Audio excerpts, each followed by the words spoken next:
বাস্তবায়িত হবে না।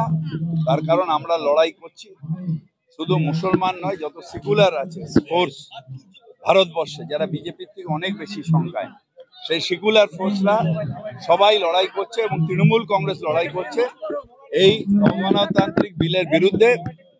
আমরা শেষ পর্যন্ত দেখে চলব।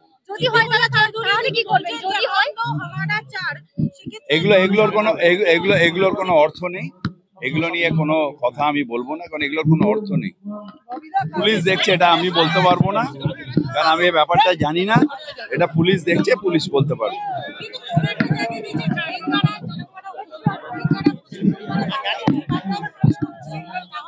আপনারা রোহিঙ্গা করে কমিউনাল ডিভিশন করছেন। পশ্চিমবঙ্গে কোনো রোহিঙ্গা নেই।